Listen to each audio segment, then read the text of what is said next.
CBI enquiry చేస్తే ఇన్ని రోజుల దాకా చూసుకోవడం జరిగింది.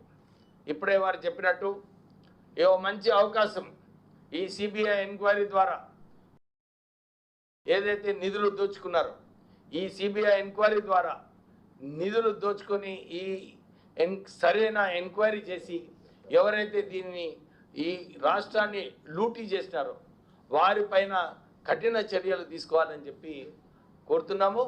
మళ్ళొకసారి ఈ ఇంత పెద్ద ప్రాజెక్టు 1,70,000 కోట్ల రూపాయలు అదే రాష్ట్ర ప్రభుత్వం దగ్గర ఉండుంటే ఇప్పటి వరకు అన్ని డబుల్ బెడ్రూమ్ ఇల్లు అన్ని సీసీ రోడ్స్ అన్నీ కూడా మన రాష్ట్రంలో కట్టే పరిస్థితి ఉంటుండే.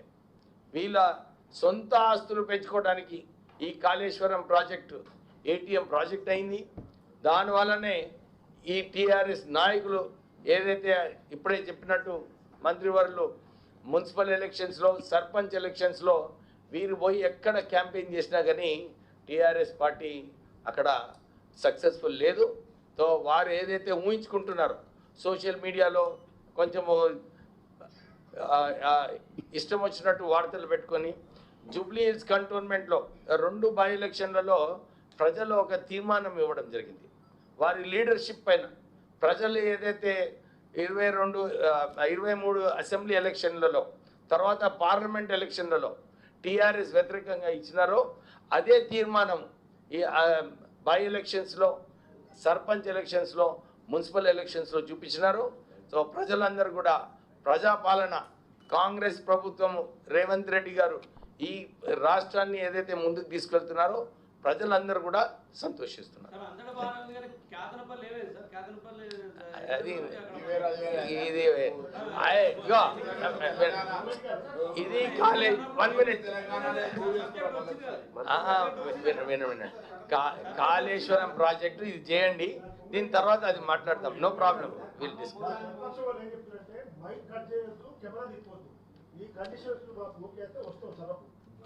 ఏనాడు అసెంబ్లీలో మైక్ కట్ చేయటం కానీ ఏది కెమెరా తిప్పటం కానీ జరగదు. అది వారి సంస్కృతి. ఆ 10 సంవత్సరాలు ఉన్నటప్పుడు ఎవరికన్నా మైక్ ఇచ్చారా? ఎప్పుడన్నా వేరే వాడు ప్రతిపక్షవాడు మాట్లాడితే చూపించారా? అంటే వీళ్ళు కూడా అట్లే చేస్తున్నారనే భ్రమలో ఉంటారు తప్ప ఈ ప్రభుత్వం చాలా క్లారిటీగా వాళ్ళు ఏది చెప్పినా ఇదే బరాయించే శక్తి మాకు ఉంది కాబట్టి ప్రజలు ఈ తీర్పు మాకు ఇస్తున్నారు, వాళ్ళకి అది ఇస్తున్నారు.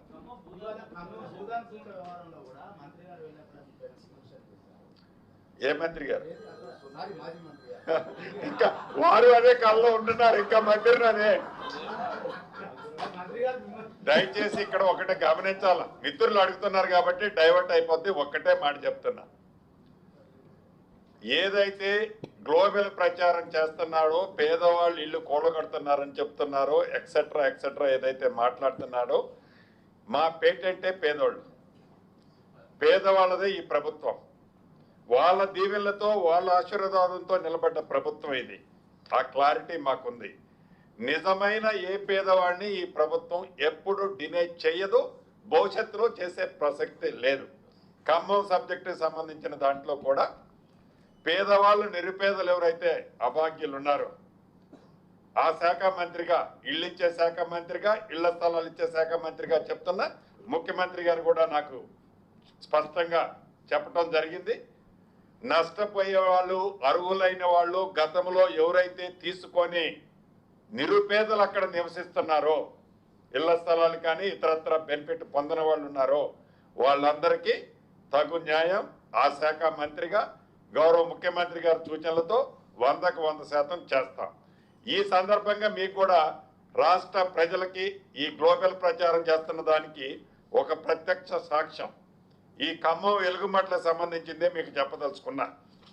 ఏదైతే 15/7/2023 నాడు 15/7/2023 నాడు ఆనాటి ప్రభుత్వం అహంకారపూరితమైన ప్రభుత్వం బీఆర్ఎస్ ప్రభుత్వం పరిపాలనలో ఉంది. ఏదైతే ఈ ఎలుగుమట్లదని చెప్తున్నారో వాళ్ళు ఆనాడు కూడగొట్టారో, మేము కూలగొట్టాము ఇవ్వాలని చెప్తున్నారు కానీ ఆనాడే వారు శ్రీకారం చుట్టారు. ఇదిగోండి మీడియా, ఇది నేను చెప్పేది కాదు. ఇవాళ నేను ఏదో దీన్ని మ్యానిపులేట్ చేసేది కాదు. ఆనాడు వీళ్లే కూడగొట్టే ప్రయత్నం చేసి కొన్ని కూడగొట్టారు, మళ్ళీ తిరిగి కట్టారు వాళ్ళు. ఆనరబుల్ హైకోర్టు ఇచ్చిన ఆర్డర్ ప్రకారం భూదాన ల్యాండ్లో ఖాళీ చేయించిన మాట వాస్తవం. వారందరికీ కూడా వారిలాగా గాలికి వదిలేయము. ఈ ప్రభుత్వం పేదోడి ప్రభుత్వం. ఎవరు ఎన్ని కారుకోతలు కూసినా, ఎంత విషాన్ని బయటికి చిమ్మినా ఇది పేదోడి ప్రభుత్వం. అర్హులైన ప్రతి పేదవాడికి, ఇక్కడ నష్టపోయిన ప్రతి పేదవాడికి ఇళ్ల స్థలం ఇస్తా, ఇల్లు ఇస్తా. ఈ ప్రభుత్వ పక్షాన గౌరవ ముఖ్యమంత్రి గారి ఆలోచనలకి పేదోడి ప్రభుత్వంగా ఇది తప్పకుండా చేస్తాం. మంత్రి గారు ఇప్పుడు హైదరాబాద్ సంబంధించి ఓకే అన్న, మెయిన్ సబ్జెక్ట్ ఒకటే అన్న. ఏదైతే విషయం చెబుతున్నారో బావమరుదులు అక్కడ కూర్చొని ఫామ్ హౌస్ లో ఇచ్చే డైరెక్షన్ బట్టి విషయం మొత్తం నిమ్ముకొని చెబుతున్నారు. ఇప్పటికైనా పద్ధతి మార్చుకొని ఆ ఇరిగేషన్ లో ఏదైతే దాచుకున్న దాంట్లో కొంతైనా తీసి పాప పరిహారం కింద ఆ పేదోళ్ల కోసము, ఈ తెలంగాణ ప్రజల కోసం కష్టపడితే కనీసం ప్రజలు క్షమించకపోయినా భగవంతుడు క్షమిస్తాడని తెలియజేస్తాను.